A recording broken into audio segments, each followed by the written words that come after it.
Boa noite a todos e a todas e a todes. Dando continuidade à programação da Semana Radiadora de Cultura, vamos conversar agora sobre o livro de Francélio, mais um de O Livro do Bem, de Francélio Alencar. Mas antes, deixa eu, para quem estiver chegando agora, explicar um pouquinho da semana. Essa Semana Radiadora de Cultura, ela é o encontro de 3 projetos que tivemos a sorte de tê-los, né, de ser envolvidos com eles, a Radiadora, que são o Entre Versos, Sombras e Assombros.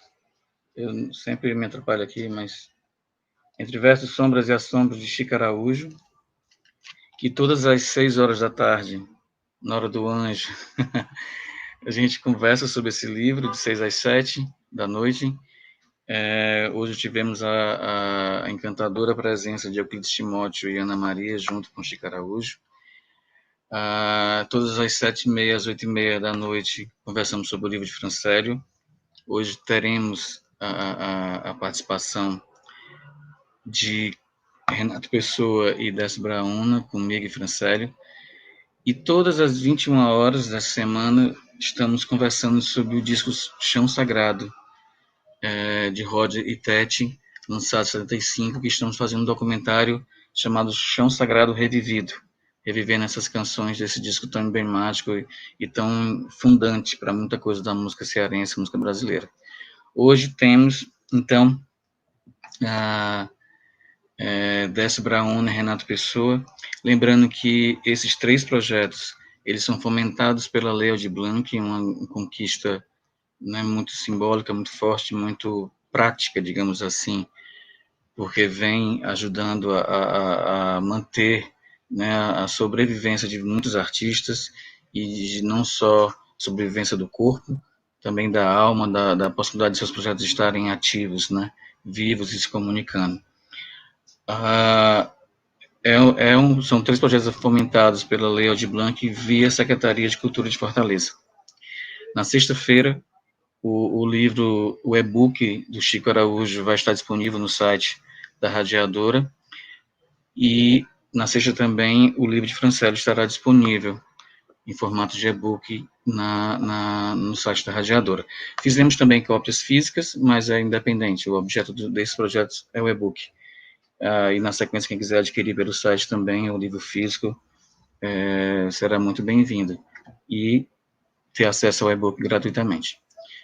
Queria chamar e dar boa noite a Décio Brauna, Renato Pessoa e Francélio Alencar.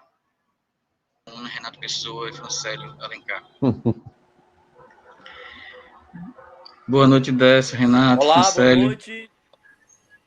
Boa noite, meus caros.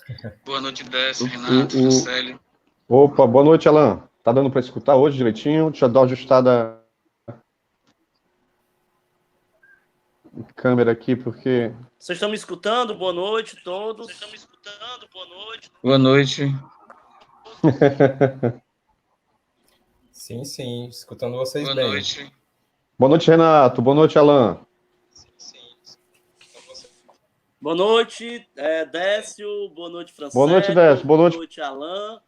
Antes de boa tudo, noite, meus caros. Muito obrigado pelo convite, né? É sempre um grande prazer e também um grande aprendizado conversar com vocês, sobretudo quando há literatura, quando há afetos, né? E quando há certas esperanças incendiárias, digamos assim, né? E deixa eu dizer uma coisa, tem alguém ao mesmo tempo assistindo a live. E aí tá tendo um eco porque tem um delay, né, entre o que a gente fala aqui e o que é transmitido. Tem um delay, né, entre o que a gente fala aqui e o que... Eu acredito, tá tendo delay, eu acredito que é o Francélio, não? É transmitido?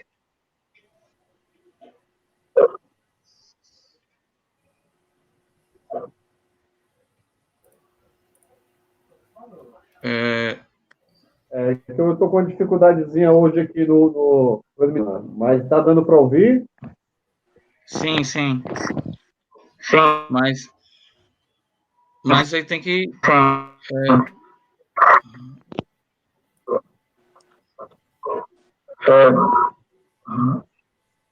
Eu não estou conseguindo ouvi-los.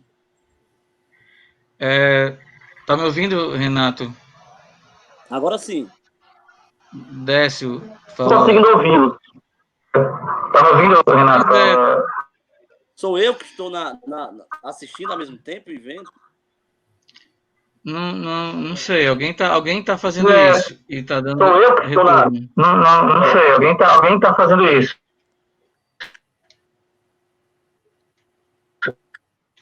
E tá dando retorno. Agora. Eu vou dar uma saída aqui. Tá joia. Tá já.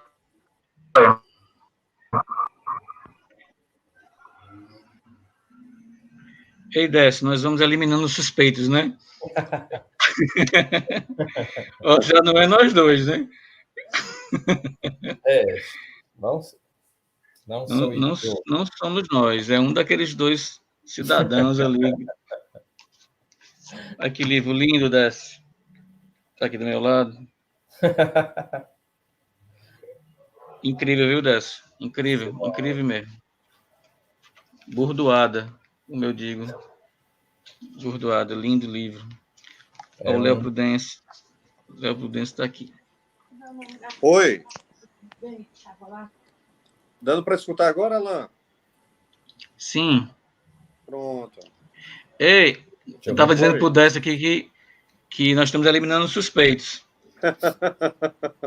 Parece que você não está suspeito. É porque hoje a gente teve que dar uma improvisada aqui com o celular, rapaz. Mas vai dar certo, vai dar certo. Tenha fé.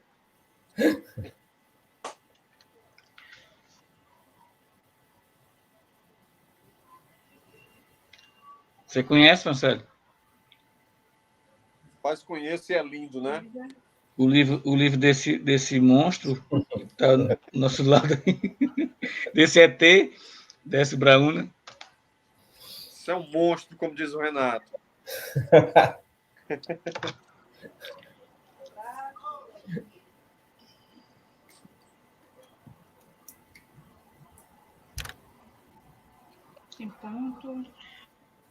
Ok, Renato, então aqui o Renato tá chegando. O Renato está assim. Eu estou gostando, mas o Renato está assim. Quem está atrasando? Ei, pessoal. Renato está travado. Tá escutando, Renato? Renato, se liberte. Se solte.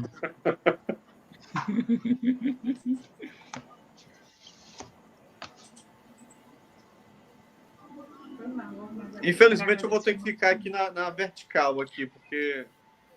Tá. Posição, pessoal, pessoal que está nos acompanhando, boa noite. Obrigado pela companhia. A gente está aqui brincando com os defeitos técnicos, mas já a gente se apruma aqui para conversar, que o papo hoje vai ser bacana. Renato, tudo bem? Estou conseguindo me ouvir? Sim. Agora sim. Eu tô gostando do layout da sua câmera.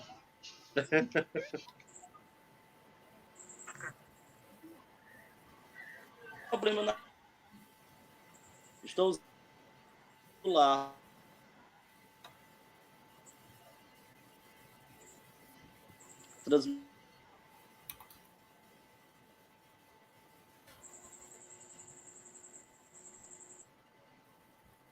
O Décio, você me escuta. Escuta, Décio? Sim. Perfeitamente. Eu também, Renato. Então vamos começar. E aí a gente vai, né? Tem um grilo agora. Charles Wellington está nos acompanhando. Vai estar conosco amanhã. Alan, bem, pessoal. Aqui, ó. Também tenho, viu? Ó. Também tenho, viu? Renato Pessoa. Pessoal, que bom que a gente está né, conseguimos aqui se aprumar. Ixi, Renato caiu. Nada. Tá. Vamos lá, a gente está falando, né? Vamos conversar sobre esse livro, sobre poesia, sobre manifestações públicas de afeto, né? E afeto temos bastante, né? E manifestações públicas também, porque somos pessoas que jogam, né? O que pensa, o que sente para o mundo, né? Queria então fazer a primeira provocação de que a gente vem fazendo, né, durante essa série de lives, que é esse encontro com a poesia, né, a poesia que atravessa a gente em algum momento, nos faz ser esse multiplicador de afetos, né, afetos nesse sentido, de fazer coisas do afetivo, né, mesmo que sejam coisas duras a se dizer, necessárias a se dizer, mas também um afeto social, né? Toda canção crítica é uma canção afetuosa socialmente, né?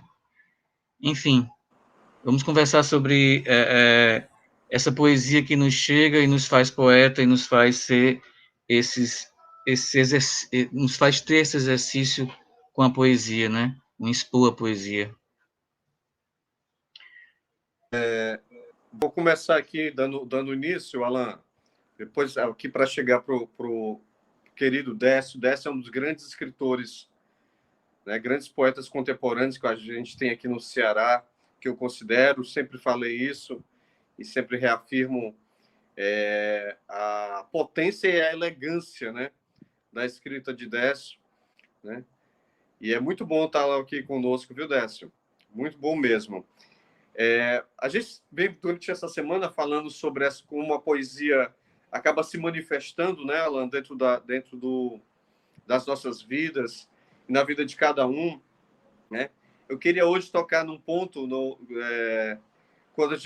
subtítulo do livro do bem, né, que é Manifestações Públicas de Afeto, né? Eu queria ressaltar assim, quando eu pensei esse subtítulo,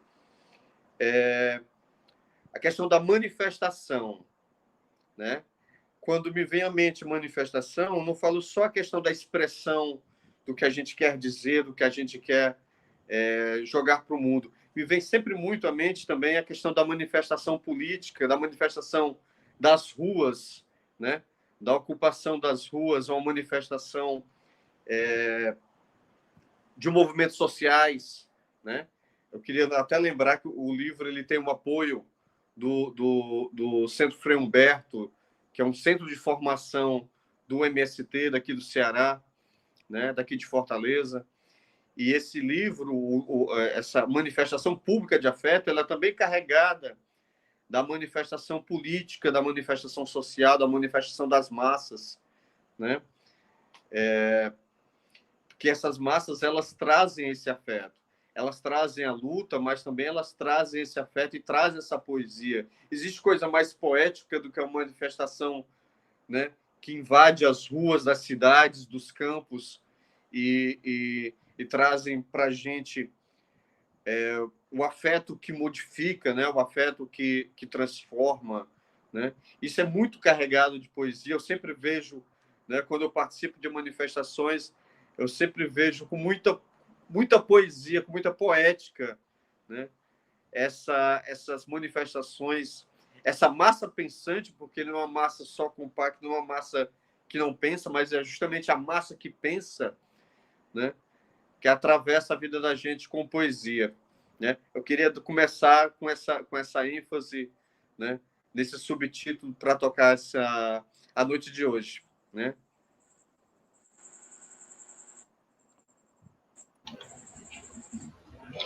Décio, por favor, se chegue. É interessante que eu ouvi o Francélio falar e da leitura do livro. Uma coisa que eu já destaquei lá, né, que eu marquei. O Francelli fala de lugar, e aí ele diz que lugar pode ser gente, pode ser tempo, pode ser saber, pode ser percurso. Então, eu acho que tem tudo a ver justamente com essa fala que ele acabou de fazer, né? Um, o lugar como isso tudo, né? Um lugar habitado de sentimento, um lugar sujo, sujo, aspas, um lugar sujo de afeto, em que essas marcas do afeto ficam, né, nos lugares. E é muito interessante, porque a gente vai percorrendo o livro, e aí vão aparecendo esses lugares com essas marcas, essas sujidades de afeto, né? Fala das ruas, da cadeira na calçada, realmente essa poética de olhar os lugares, né? O lugar não físico, mas o lugar afetivo, o lugar humano, sobretudo, né? Como ela corre todo o livro do Francélio. Isso é muito bonito na leitura que a gente vai fazendo, como, né, o poeta está na poética que ele escreve, né? Esse sentimento, esse olhar, essas marcas de afeto das quais ele não foge. E um afeto que tem isso que o Francélio acaba de dizer, né? É manifesto, né? Ele é manifesto porque ele é dado a ver, e ele é manifesto porque é uma força, é uma insurgência. Então, o livro, eu acho, me chamou muito isso, né? Em algum ponto, ele escreveu bulinar no futuro, e eu acho que é isso, né? Em tempos tão difíceis, a poesia, como a do Francélio, acho que ele, acima de tudo, quer isso, né? Quer bulinar lá no futuro, e que esse futuro exista, né? Que ele possa existir.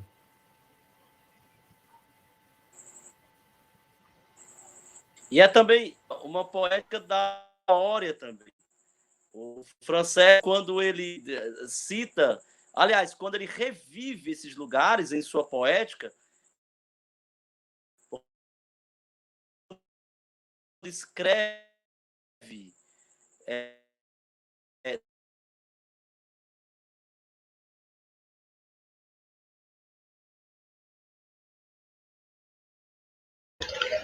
O Renato travou com o dedo em risco. Eita, rapaz. O Renato, infelizmente, está com problema de conexão. Alan, oi, Alan, posso...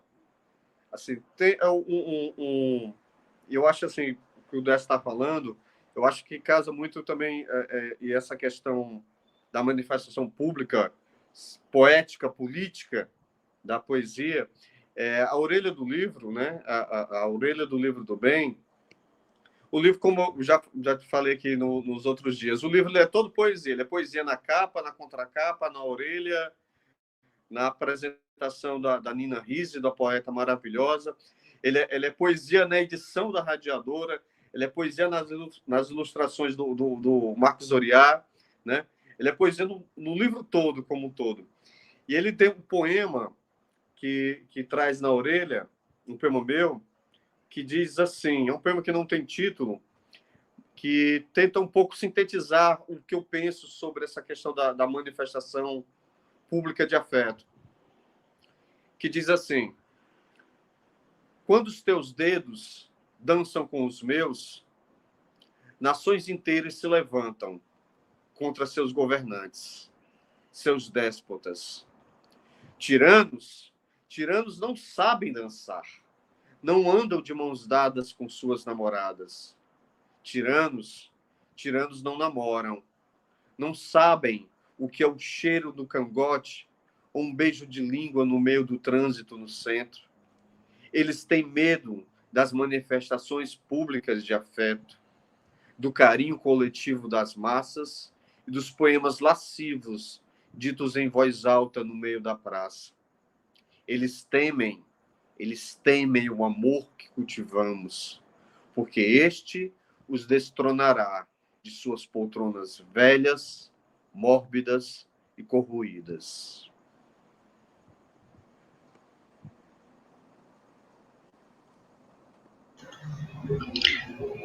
Tem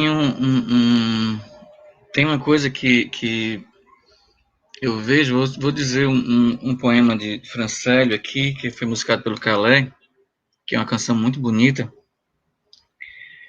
que depois eu quero fazer uma provocação a partir desse poema, que é o que virá. Quero oferecer o mundo a quem me deu saber do tudo, ou quase tudo, ou que virá. Quero refazer o tanto que se pode conceber da gratidão, da quase criação, ou que virá. Eu quero surpreender o susto que se pode ainda ter humano, o quase insano, ou que virá. Eu quero amanhecer o novo e quero merecer o tempo, ou quase tempo, ou que virá. Eu vejo no exercício da gente, de Décio, de Renato, de Francélio, e de tantos outros, né? Artistas de Chico Araújo, que está aqui conosco, Tinto Venâncio, artistas e tantos e tantos e tantos outros, que pelejam nessa comunicação, né? Que botam sua poesia na rua, né? Para essa ciranda dos tempos, buscando ouvidos, buscando olhos, né? E, e eu acho que a gente faz isso, embora com toda desesperança, como Mário Quintana diz, né? O menino que mora em mim ainda me diz, né? Quem sabe? Eu queria puxar essa provocação, assim, do que nosso exercício, embora ser quem somos, com tanta aflição de briga com o mundo, né? A gente põe algo no mundo em alguma ideia de esperança, né? Essa é a provocação aí do nosso exercício.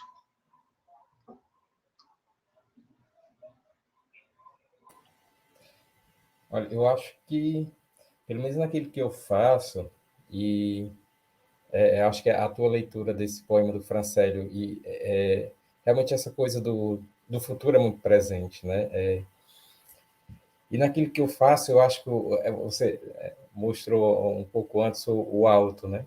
O Alto, que é um livro, o Alto Incineração, que é um livro que eu vou ao passado, volto, transito, né? Eu digo isso textualmente, né? É um trânsito de tempo. Mas é por conta disso, quer dizer, eu, fazer poesia, acho que a gente faz. O Saramago dizia, né? Se o mundo fosse bom, se ele fosse justo, talvez eu não necessitasse da literatura, não necessitasse da escrita. Acho que a gente escreve por conta disso, né? Por conta dessa dor aguda que a gente sente. Mas é preciso afeto e é preciso uma beleza de dizer isso. Porque essa dor ela precisa atravessar, né, a palavra e chegar no outro, chegar no leitor, e ter essa capacidade de ser uma beleza que toca, ao mesmo tempo que leve essa dor até lá, né? Que faça esse caminho, que seja essa possibilidade de ponte, né? Então, eu acho que aquilo que a gente faz, acho que o grande desafio é como transformar, né? E especialmente em tempos tão difíceis como esses, né? E cada dia a gente, eu chego do trabalho, você assim, abre qualquer página de qualquer portal de notícia e né, é quase como dizer como é possível isso, mas ao mesmo tempo é possível porque está aí, e aí é preciso dizer qualquer coisa sobre, é preciso a manifestação, né? E essas manifestações de diversas formas, e a poesia que a gente faz, acho que é uma dessas, e, e a gente precisa ter esse trabalho, eu acho que é essa. Porque a gente tem aquela vontade de dizer tudo que precisa ser dito, né? Com todas as palavras, enfim, é quase a necessidade de um grito. Mas ela precisa passar pela palavra, precisa passar por uma capacidade de ter beleza para tentar chegar, né, até o outro. Chegar com beleza, chegar como afeto e chegar com uma semente que fique ali, que possa ser capaz de, né, enfim, dali nascer raiz, nascer um pensamento que seja, poderíamos dizer um pensamento do bem, mas é uma palavra tão difícil de se dizer, mas que seja um bem do Francélio, né? Então, acho que o trabalho poético, aquilo que a gente faz é isso, né? É preciso esse trabalho, é preciso tornar algo que dói, vesti-lo na palavra, com a esperança de que ele chegue até o outro, né? Que ele seja capaz de fazer essa travessia.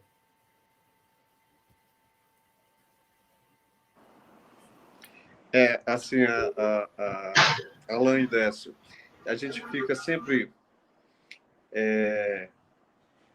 pensando, né? A gente escreve, recita poesia, porque o ato do falar poesia também, eu acho também uma virtude não, uma vocação de quem escreve. Quem escreve quer ser lido. Pelo menos eu acredito dessa forma, né? A gente escreve, a gente tem a angústia, tem a inquietação, a gente primeiramente escreve para si próprio, mas a gente também quer que esse poema, que a escrita chegue no outro, né? E que, de certa forma, toque o outro. Eu usava muito o termo antes, eu queria que a poesia incomodasse, né? Como ela me incomoda, né? Eu acho que hoje é mais que ela alimentasse, né? Que ela desse sabor para o outro, né? Que o outro experimentasse a poesia de forma saborosa, de forma visceral, de forma gostosa, né? Que ela tocasse o outro. Eu fico pensando às vezes, refletindo, quanto tem de gente boa em Fortaleza e no Ceará e no Brasil, enfim, espalhado, mas eu vou falar do nosso quintal, Fortaleza, que escreve muito bem, que tem coisas maravilhosas, coisas fortes, coisas potentes, e que não tem publicação, né? Que escreve, o Alain que diz que detesta gaveta, né? Detesta poema que fique na gaveta, detesta essa coisa. O Alain gosta de publicar, né? E quanto tem de gente boa, cara, assim, a oportunidade de fazer saraus me permitiu conhecer várias pessoas que escrevem, que não se acham poeta, porque não tem um livro publicado, né? Porque não tem alguma coisa, uma publicação, né? E são poetas. Só que tem aquele receio, não quero mostrar, fica na gaveta, ou algo disso. Eu acho que a poesia está para além disso, ela atravessa de outras formas, ela atravessa, como a gente vem sempre falando ali, o livro ele é um instrumento de atravessar que a poesia utiliza, mas existem outros instrumentos também, né? Ele está muito mais para além disso também. Vocês estão me ouvindo agora, queridos?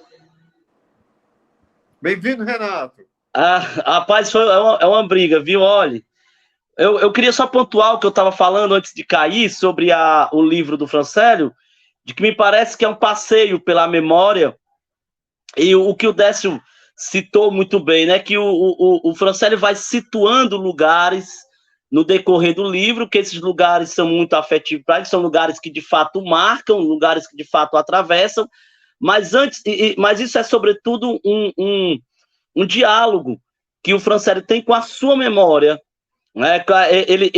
Ao citar esses lugares, ou ao citar acontecimentos, ou ao citar pessoas, o Francélio está ali, na verdade, revivendo no sentido mais profundo, mais fundo desta experiência. É uma experiência da memória, o livro de afetos, ou o livro dos bons afetos que o Francélio nos propõe aqui. Então, eu estava pontuando exatamente esta questão.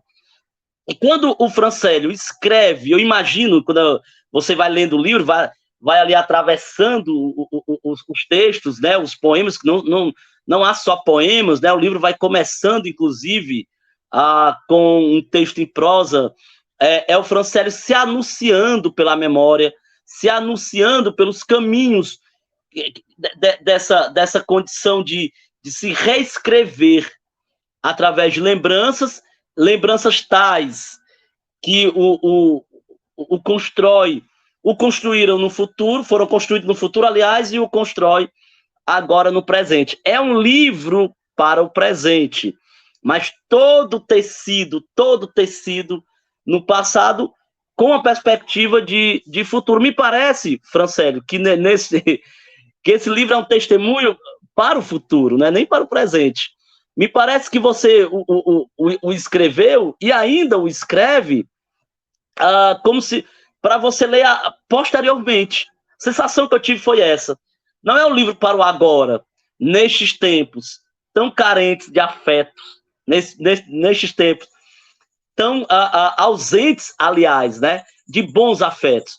Mas me parece que é um testemunho para o futuro e não para o presente, como aparentemente se propõe o livro, né?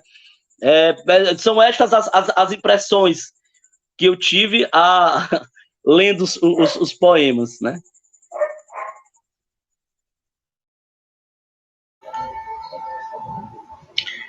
A gente estava falando, Renato, do nosso exercício porque eu li um poema de Francélio aqui chamado O Que Virá, que tem uma canção de Calé, recebi uma canção de Calé, uma melodia de Calé, e a gente estava falando sobre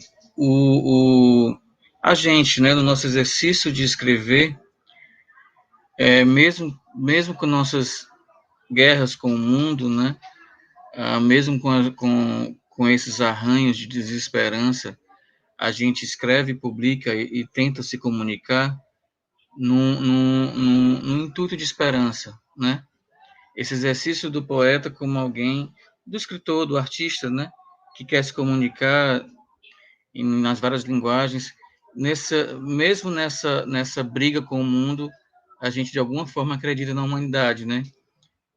Na tentativa de se comunicar, né? Eu já falei isso diversas vezes, né? Que eu não acredito um momento, gente, tem só um cachorro aqui, né? Eu vou só pedir aqui um momento. São questões, vai para o video show, é o novo.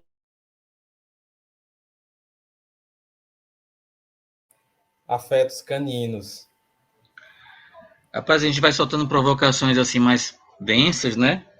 Aí o cachorro, né, percebe, assim, o cachorro arrodeando os livros do Renato. Cachorro, Renato. É porque, enfim, eu já falei diversas vezes, inclusive já falei isso em debates, falo isso, que eu não acredito naquele autor que diz que escreve para si mesmo, né? É um lugar comum na literatura moderna, que isso é um pensamento, aliás, isso é um pensamento já pós-moderno, inclusive. Eu não imagino Balzac, por exemplo, dizendo que escreve para si mesmo, ou Zola expressando que escreve para si mesmo. Não consigo imaginar Baudelaire dizendo que escreve um poema para si mesmo. Essa é uma posição muito contemporânea, e por isso também, de certo modo, muito derrotista. Não há literatura sem alteridade, né? Certamente você escreve consigo mesmo, que é óbvio, né? Dessa solidão inaugural. Mas a partir do instante que você faz arte, no caso específico da literatura, né, a arte da palavra, você nunca, jamais escreve para si mesmo, visto que a palavra já é uma alteridade, já tem o outro como horizonte, né? Então,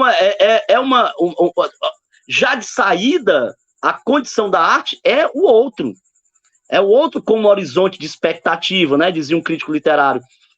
E escrever tem essa dimensão, sim, da esperança, né? Por mais que por mais que você queira dar ali um olhar cult, um olhar nihilista para a arte, sabe? Esses escritores perdidos em suas torres de marfins mentais, evidentemente, porque na realidade é muito distinto, né? Por mais que ele queira, escrever é uma esperança, né? não quer dizer que a literatura seja feliz. Também não quer dizer que todo tema seja feliz. Mas escrever é, de algum modo, uma espera no outro, né? Atingir o outro. E por que não abrir essa dimensão de dizer do outro para os bons afetos? Né? Isso, que é talvez certamente o que o Francelli se propõe a fazer com este novo livro. E também, na condição de autores independentes, não podemos deixar de comentar, né, que esta esperança é também muitas vezes dolorosa, porque há todo um trabalho por trás, há todo um esforço maior também por trás, já que os autores independentes precisam trabalhar 2 vezes mais para serem lidos, né, para serem percebidos. Mas por trás desse esforço todo, há certamente o desejo de ser lido e, portanto, o desejo de aumentar este mundo com um pouco mais de literatura e da beleza literária, que nem sempre é uma beleza feliz, né? Muitas vezes é uma beleza triste. Né? Alan, eu queria complementar uma coisa. Complementar não, fazer um rápido comentário sobre o que o Renato disse. Sou tão inquieto, assim, eu não sou o Alan que escreve diariamente, né? Tem o exercício da escrita. O Alan é um monstro, né? Para escrever poesia, o homem vê um negócio ali já transforma em poesia, já traz para o papel. Mas a inquietude de escrever, eu me cobro tanto às vezes que eu só fico satisfeito. A minha vontade é que os meus poemas movam montanhas, né? Movam montanhas, abram mundos, né? Toquem lá no fundo mesmo, assim. Eu acho que qualquer pessoa que escreve, principalmente a poesia, tem essa gana de querer que aquele poema emocione, toque, tire do lugar comum quem o lê, quem o escuta, né? Que ele faça diferença, né? Eu nunca consegui dissociar o que eu escrevo da minha vontade de querer que as pessoas se tornem melhor, né? Que as pessoas melhorem, que a vida das pessoas melhore. Eu não consigo ver onde é que começa o Francelli poeta e onde termina um e outro. O Francelli poeta e o Francelli que pensa um mundo mais justo, mais igualitário. Eu não consigo dissociar a minha arte da minha ideologia e não tem como dissociá-la, né?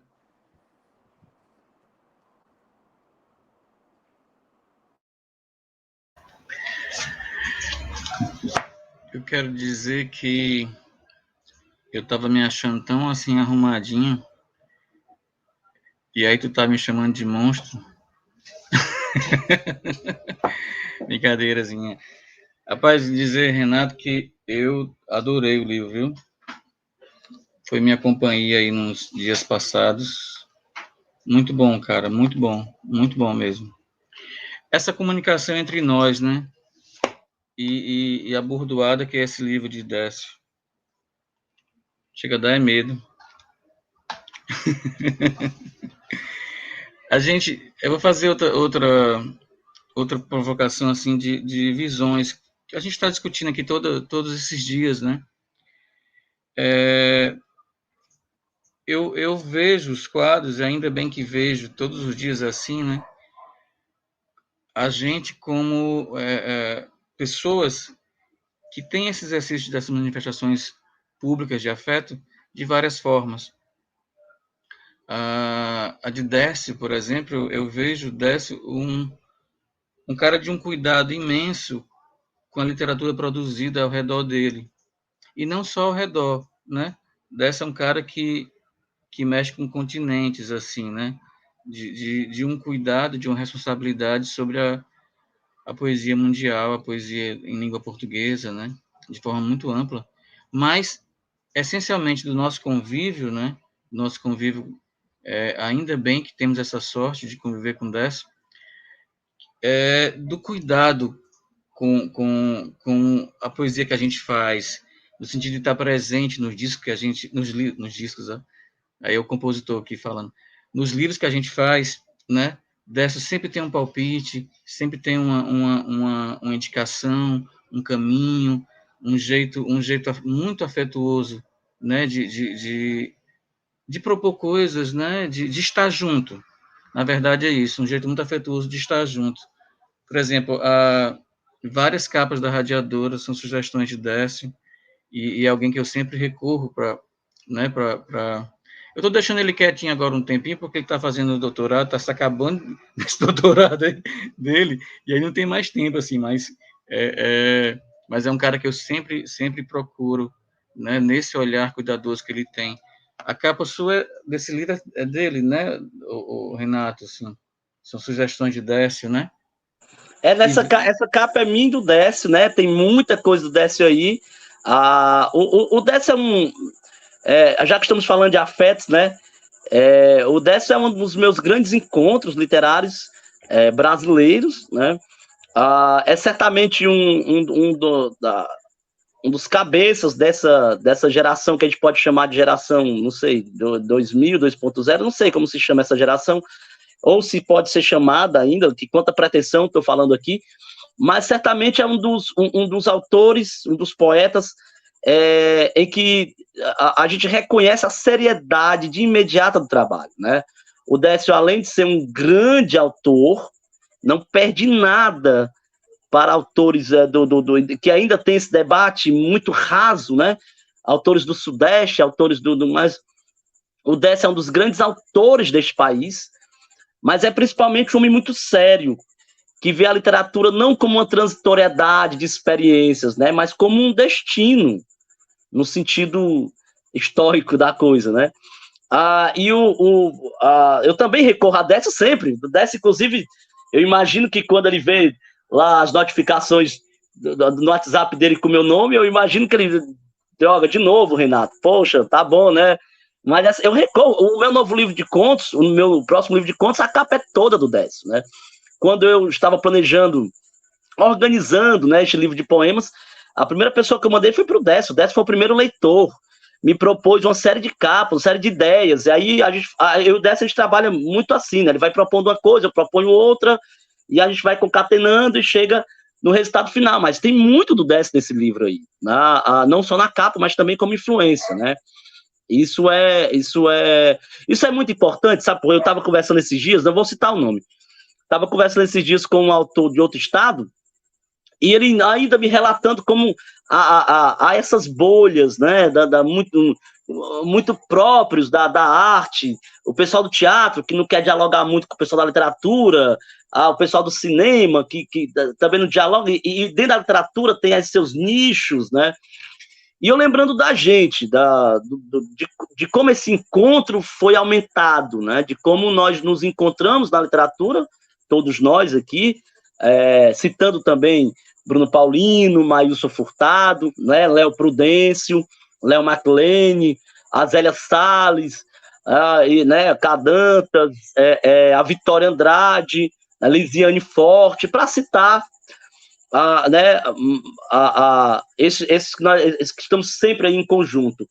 E como isso e como não há esta rivalidade iniciante entre nós, né? Como não há essa rivalidade necessária entre nós, visto que eu publico um livro, tem uma capa do Décio, tem um texto do Alan, tem uma coisa, o Alan publica um livro e de repente tem também a capa do Décio, tem um texto do Francélio, Bruno Paulino publica um livro, tem um texto meu, uma capa do Décio, então é de fato um mutirão, né? Como definiu bem o Batista de Lima. Que eu acho muito interessante essa característica da literatura produzida no Ceará, uma literatura de mutirão mesmo. Não mutirão mais no sentido de sermos grupos. Nós somos um grupo no sentido de um grupo literário, né? Mas somos um grupo literário no sentido de haver este encontro para a produção de literatura e principalmente a preocupação com a qualidade do texto, que é uma coisa que muitas vezes é iniciante, né? Aliás, muitas vezes parece pendante. Você quer fazer literatura? Não, literatura é preciso que haja qualidade. É preciso que haja uma né? Então, são condições que são condições a priori para nós, né? A preocupação com a organização e com um bom texto literário. Eu ia completando, eu estava dizendo, e assim, pegando o gancho de Renato, a gente tem um livro juntos, né, 5 Inscrições da Mortalidade, que é eu, Décio, Renato, Bruno Paulino e Maílson. O Maílson estava conosco ontem aqui na live sobre o livro do Chico Araújo, com a Roberta também. E a gente tem esse livro, esse aí, mas é uma coisa muito bacana que aconteceu, são 5 poetas de 5 cidades diferentes, cidades periféricas, digamos assim, no contexto, infelizmente, da cultura, né, do investimento e recursos da cultura do Ceará ser focado muito na capital. São 5 autores do interior, mas essencialmente foi muito prazeroso para a gente. É um convívio, né? Um convívio muito bom, né? E um convívio de trocas e respeito e alegria mesmo, né? Mas o que eu ia provocar, né? Quando falei de Décio, era a sequência com Francélio e Renato, as manifestações públicas de afeto relacionadas, coincidentemente, os dois aos saraus, né? O Francélio tem esse exercício de ser mediador de saraus, e Renato também muito potente, o corpo sem órgãos, né? E essa coisa de cada um do seu jeito ter essas manifestações públicas de afeto, no sentido dessa tentativa de comunicação, no sentido também de acolhimento, né? Porque os saraus também têm isso, né? De acolher figuras e elas vão à comunicação, né? Enfim, era esses a provocação nesse sentido, né? De quais as nossas manifestações.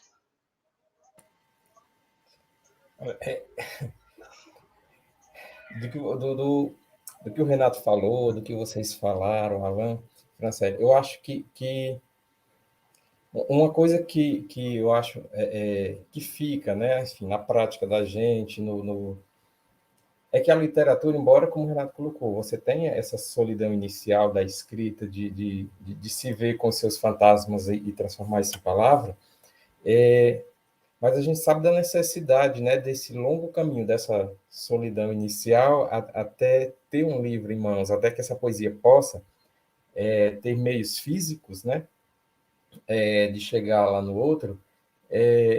Realmente a gente precisa há uma necessidade de ter esse companheirismo mesmo, de ter esses afetos de quem já está um pouco mais tempo no caminho, de quem já penou um pouco mais, de quem está chegando,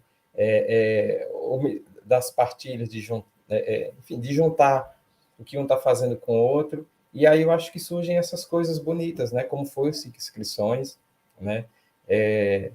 Como esses trances que a gente faz, né? Pelo livro do outro, seja numa orelha, seja no prefácio, seja numa ideia para capa, enfim, seja de que forma for, a gente também transitando ali, né, no livro do outro, e eu acho que isso é muito bom, eu gosto muito disso, né? Até aproveitando, acho que aqui o Alan Moraes me perguntou aqui sobre um projeto com Nóbrega. Sim, é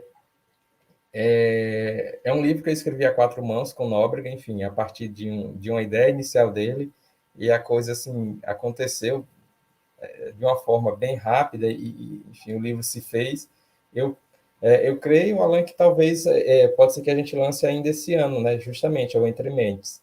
Ele está praticamente pronto, né? Então, é um livro escrito a 4 mãos, ou a 2 mentes, eu e o Carlos Nobre, que é um poeta fantástico, enfim. Então, acho que assim, é mais um exemplo disso, né? De que o trabalho de cada um, né, na sua solidão de criar, mas depois isso se abre para um mundo de partilhas, de trocar ideias, enfim, e de ajuda, esse trabalho coletivo mesmo, e de muitos de nós está presente nos livros um do outro, né? Isso é muito bom, eu gosto disso, enfim, sempre que alguém me chama, né? Estou lá e, na medida do possível, a gente vai seguindo, porque é uma forma de fazer com que isso que a gente quer que chegue lá no outro, né, que é o texto poético, que é aquilo que ele vai carregando,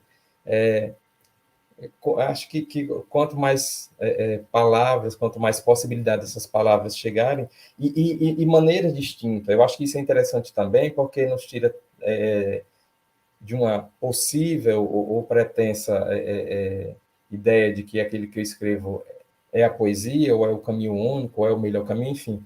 Acho que quando você trabalha dessa maneira, a gente vai vendo como a poesia se abre, como ela é múltipla e como são diversos os caminhos, as maneiras de dizer, né? Cada um com o seu estoque de palavras, enfim, com seu universo, um com o passeio pela memória, o outro enfim, escrevendo a partir de um outro registro, e tudo isso cabe na poesia. Acho que quando eu escrevo Auto de Incineração, por exemplo, esse último livro, que é um livro feito de muita coisa que não é propriamente poético e que eu quis trazer para dentro da poesia para funcionar poeticamente, isso também vale para o outro, né? Para o olhar e para a maneira do outro fazer poético. É um grande aprendizado. Ler o texto de cada um, ler o texto do Francelo, ler o texto do Alain, ler o texto do Renato, dos amigos, é um exercício tremendo, porque você aprende a compreender o caminho do outro, aprende a respeitar esse caminho e para poder dialogar com ele, para poder conversar com ele, é preciso compreender esse caminho poético. E no exercício de compreender o caminho que o outro percorre, isso te ajuda no próprio entendimento do teu caminho, né? Vai consolidando. Então, eu acho que isso é muito bonito, esse afeto de construir junto. Eu acho que quando a gente fala, né, que o ato da escrita é um ato de solidão, eu fico pensando também que quando a gente lança a poesia no mundo, né, lança os livros no mundo, e a poesia traz muita coisa de volta, né? Eu fico pensando quantas pessoas a poesia me deu possibilidade de conhecer e agregar na minha vida, né? Eu sou muito agradecido à poesia por causa disso, né? A gente lança a poesia no mundo, lança os versos no mundo, lança os livros no mundo, e aquilo vai chegando, chega em determinadas pessoas e traz essas pessoas para perto de nós, né? A poesia ela tem essa capacidade, a arte tem essa capacidade, mas a poesia tem uma força maravilhosa nisso, né? A questão dos saraus que o Alan estava falando, eu perdi, assim, acho que perdi as contas de quantas pessoas, não só eu conheci, mas eu tornei-me próximas delas por causa dos saraus, né? Principalmente o Sarau Lamarca, que a gente fez e continua fazendo, né? Vamos já entrar aí pelo 3º ano fazendo o Sarau Lamarca, com mais de 100 participações de artistas de diversas linguagens, da música, da poesia, do teatro, da dança, da performance, né? A gente conseguiu agregar e trazer aquelas pessoas para fazer uma ciranda em torno da poesia com a sua forma de fazer arte, né? E a literatura, né, no caso da poesia em particular, ela tem esse poder agregador, né? Ela tem esse poder de trazer abraço, de abraçar as pessoas, e eu acho que isso já é uma coisa né, que mexe com a gente muito, assim, o poder agregador que a poesia tem, que nós damos poesia para o mundo e ele traz gente, né, para perto da gente, né? Traz essa aproximação. Tem uma coisa que o que eu falei para Décio agora, eu falei ontem para Kelsen. Kelsen tem o mesmo perfil de Décio, né? Esse cara generoso que participa do livro dos outros, né? Prefácio do Chico do Kelsen.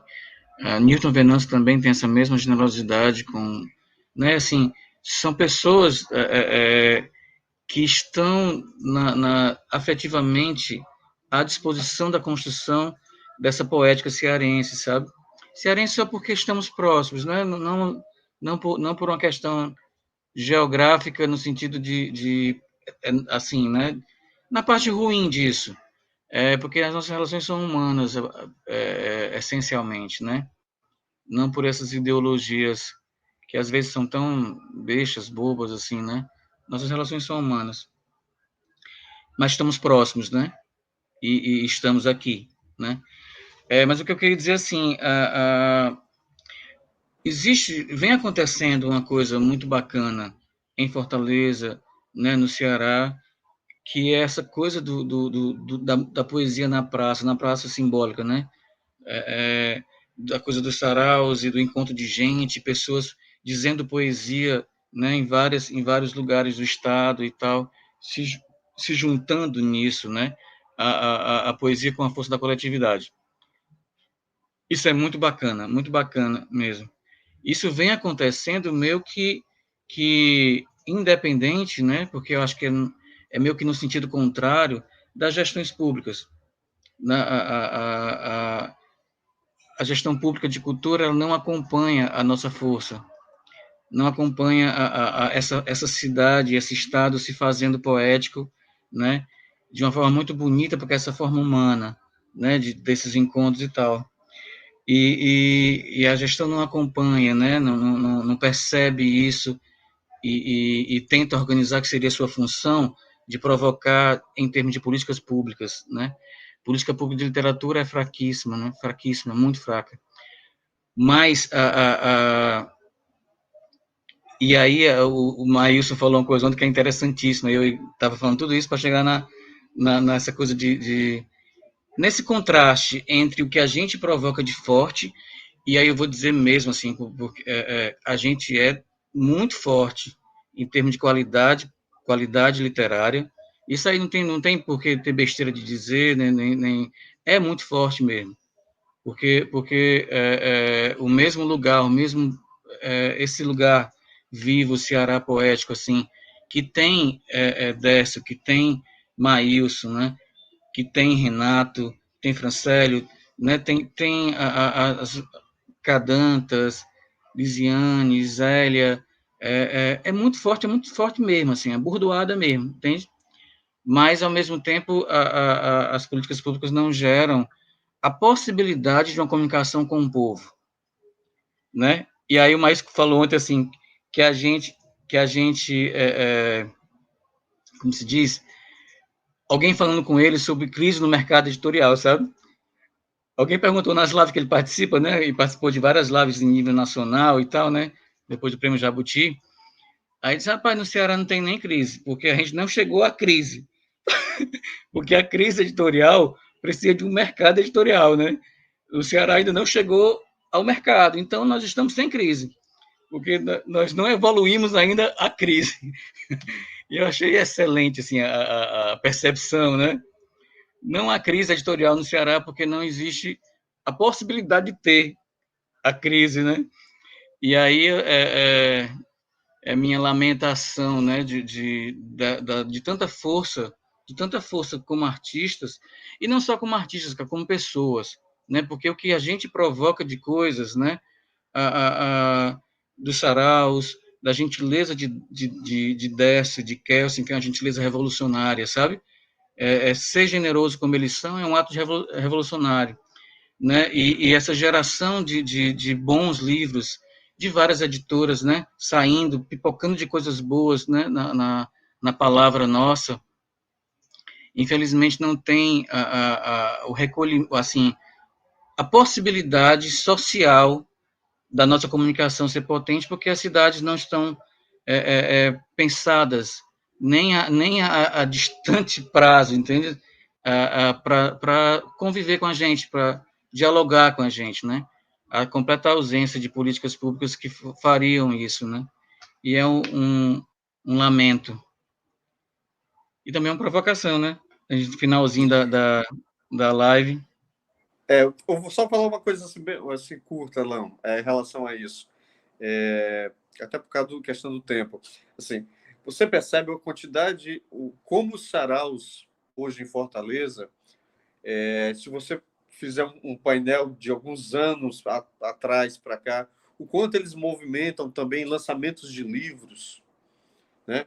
O quanto tem gente cada vez mais participando dos saraus, mostrando seus trabalhos e começando a publicar, né? Isso está cada vez mais forte, mais presente dentro do sarau, a presença do lançamento do livro dentro do sarau, né?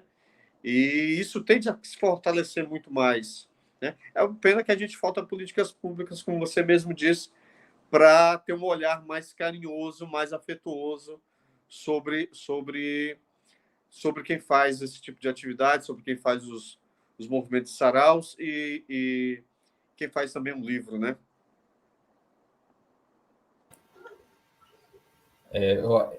Isso é enfim, é um grande calo que a gente tem, né?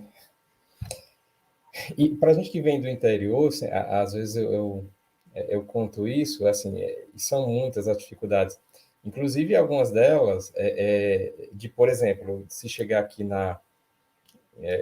nos meios de comunicação de Fortaleza e eles dizerem que não pode sair nada sobre o teu livro ou o teu trabalho porque não tem lançamento em Fortaleza, né? Que perguntam, tem lançamento em Fortaleza? Não tem, então não pode sair. Então, assim, é um tanto complicado, um tanto, né, de desalento, essa ideia de que só, quer dizer, simplesmente pelo fato de ser produzido no interior, não pudesse, né, aparecer no caderno, né, de cultura, enfim. E isso, enfim, foi algo que eu vivenciei desde os primeiros livros, enfim. A gente vai teimando, vai persistindo, né? Mas para quem está começando, isso é muito complicado, é muito difícil. Se você não tem outros meios ou, enfim, outros contatos de alguém que possa, enfim, te auxiliar nisso e tudo mais. Eu acho que se pudesse assim resumir de alguma maneira, eu acho que a questão da gestão pública, eu acho que ela ainda tem as suas amarras burocráticas, né? Veja-se o caso, né, dos editais, como é um processo complexo, a questão mesmo da inscrição e depois de quem é contemplado digerir isso, enfim, é um parto doloroso, né? Quer dizer, a simples edição de um livro é tratada quase como um contrato de uma grande empresa com o Estado. Então, é muito complicado isso. Para além disso, eu acho que também haveria formas de se pensar, né, não sei, para quem gera a questão pública, por exemplo, forma de fazer circular, né? Eu sempre, em muitos editais que eu participei e possibilitavam depois a questão de avaliar ou dizer alguma coisa, eu sempre colocava isso. Alguém foi contemplado, publicou um livro lá em Juazeiro, alguém lá em Quixadá, alguém lá em Vajota, alguém lá em Limoeiro. Como isso vai circular? Como o de Juazeiro chega em Limoeiro? Como o de Limoeiro pode chegar em Quixadá? Né? A não ser que as pessoas se conheçam e tentem os meios, enfim, mas em termos de gestão pública, não há nenhuma maneira, não há nenhuma forma de pensar, né? Não tenho resposta, não tenho solução, obviamente, mas acho que seria algo a se pensar. Como fazer esses trabalhos que os órgãos públicos, por meio, enfim, de editais ou outras formas, participam na publicação, pensar em como fazer isso circular, o Ceará grande, né, como Arlan diz, que chegue lá em Russas, que chegue em Limoeiro, como, não sei, seria, sei lá, ficar disponível numa biblioteca, não só enquanto, né, o livro lá na estante, doado, enfim, para consulta, leitura e tudo mais, mas alguma forma desse livro poder circular para quem quisesse adquirir, enfim, e ter essas possibilidades, né? Eu sempre via os resultado de editais e aquelas pessoas, né, os livros publicados, e aí ficava, bom, que livro interessante, o título, enfim, tal. Queria conhecer, e aí, como é que eu tento fazer, né? E não é fácil, né? Mesmo em Fortaleza, você ir num local e encontrar essas produções, né, desse Ceará grande, é difícil, então, não tenho resposta, não tenho solução, enfim, mas acho que seria um problema a ser pensado, né? Enfim, aqueles que estão na gestão da coisa pública pudessem tomar isso como problema. Né? Acho que seria interessante. E até acontece, né, a cultura do evento, né, a cultura de ter um evento.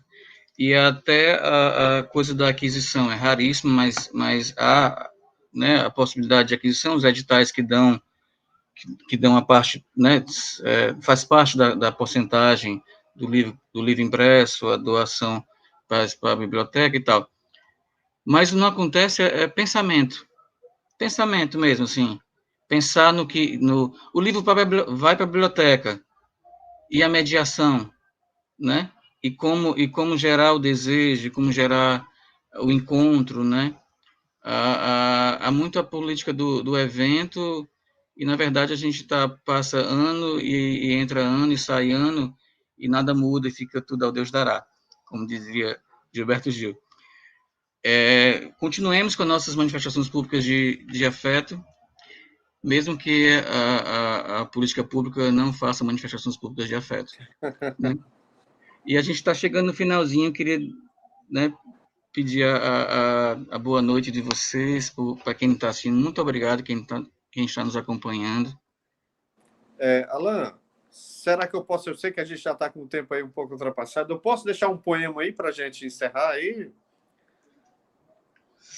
Sapeca.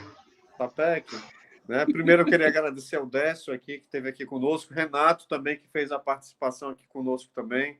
Renato pediu desculpa, cara, que não está conseguindo, não está dando certo. Pediu muita desculpa. Deve ter sido o cachorro que comeu algum fio lá, alguma coisa lá, que ele soltou o cachorro. Mas está conosco, o Renato está conosco. Mas está conosco. Grande Renato, grande Décio também, dois queridos. Gratidão muito obrigado pela participação de vocês hoje. E eu queria deixar um poema aqui para a gente, um poema que fala sobre, nessa época de distanciamento, né, nessa época da questão da pandemia, e também é um poema que fala de esperança, né, um pouquinho para a gente. Chama-se Oração para a Chuva. Já que nós três aqui, só deixar um registro aqui, a gente está no Vale do Jaguaribe aqui na tela, né? Russas, Limoeiro e Tabuleiro do Norte. Chuva bonita, leva a doença e traga os abraços de volta. Lava as calçadas e molha a face entristecida do povo. Chuva serena, acolhe os que perderam, acalenta os sofrentes e enche a bacia dos solitários com tua água nova e remissora. Traz, ó chuva matutina, a alegria dos açudes, a mansidão dos justos e o ressignificado dos dias. Alaga a chuva boa os corações cansados dos trabalhadores, das mães e da velhice. Chove nas plantações das crianças e rejuvenesce os desesperançados. Chuva bonita, traz para perto de novo a certeza da íris encharcada, do encontro dos amigos, da bravura das lutas, do sorriso dos filhos e de um amanhã cada vez mais serenante e amoroso. Obrigado.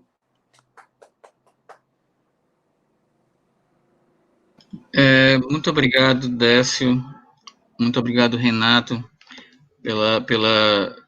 por ter aceito o nosso convite de estar aqui e compartilhar, né, dessa inteligência de vocês, do afeto, né, do afeto de vocês, do compromisso de vocês com a nossa literatura.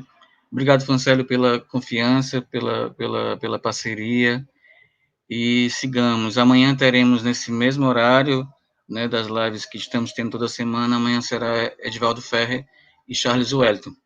Né? Quem quiser ficar no canal da Radiadora, daqui a pouco eu vou conversar com Alan Moraes sobre o disco Chão Sagrado. Alan, que é um conhecedor imenso da música brasileira, né? Alguém que tem ali o vinil rodando na cabeça dele o tempo todo. Daqui a pouco eu vou conversar com ele sobre o Chão Sagrado. E é isso. Muito obrigado. Até logo, até breve.